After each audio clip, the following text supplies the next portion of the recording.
My name is Kim. I am 30 years old and I was born in Vietnam. I came over to the United States after I married my husband in 2012. I worked when I first came over, but after I had my first child, I stayed at home to take care of the family and began working on my degree.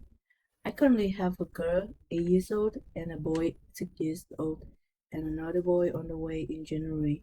I got married in 2011 and left all my family to come over here.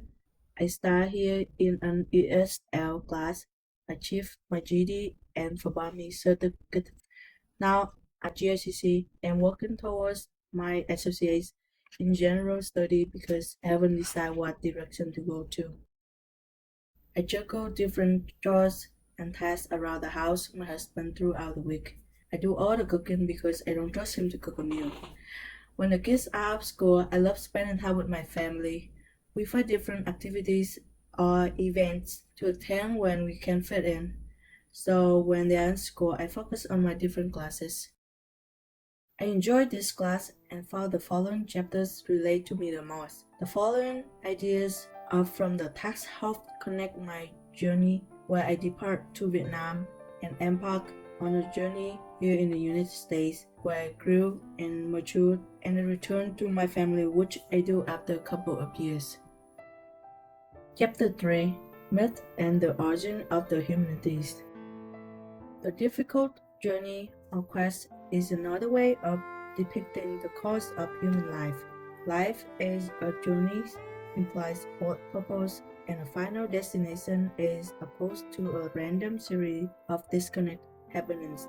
We think of life as moving from one state of phrase to another. Again, this implies that we can make sense of life.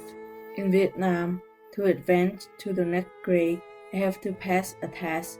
When I got to 12th grade, I did not pass that test. I failed and was embarrassed. Therefore, I lost my confidence. At this time, I was asked to get married. Not only that, to live in another country where I didn't know how to speak the language and would have to leave my family behind. I reluctantly agreed to what has now been one of the best decisions in my life.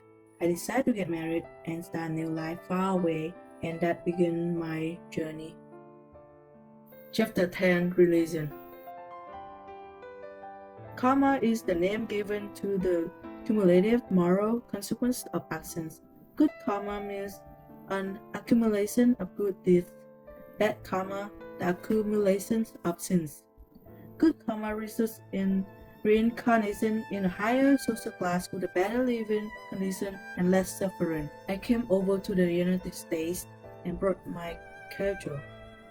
Everyone was religious and superstitious in Vietnam, and so am I.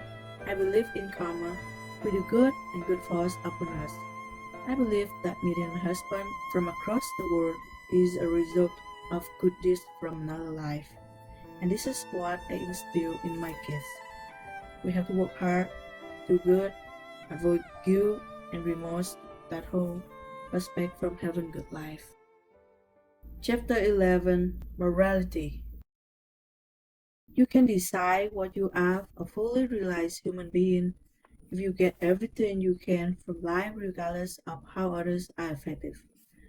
You can also decide that moral integrity, doing what you know is right regardless of how you do or don't profit, is the mark of a fully realized human being. Like karma, I treat others the way I want to be treated. I enjoy helping others when they are in need. I don't cheat or steal, and I live an honest life. I believe in hard work and strive to do the right thing. Chapter 13: Love.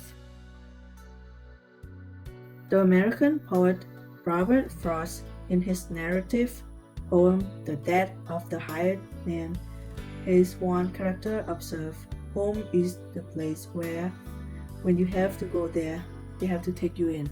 In the United States, my husband and I don't have much family. When we go back to Vietnam, we have a place to stay and a family that would take the kids off our hands so we can relax. We cook and have fun together. When I return, I feel more successful. I am no longer embarrassed. I left to an unknown world and have succeeded there. I returned with my head up high. Chapter 12. Happiness. In analyzing this most complex of phenomena, Aristotle concludes that happiness is not a moment-to-moment experiencing of pleasurable things, but a way of characterizing how one's life is being conducted. Happiness is living and having lived a good life. It's not measured in momentary eruptions of joy. Complete happiness is the final summation up on one's life. If we are living a good life along the way, we know we are on the right path.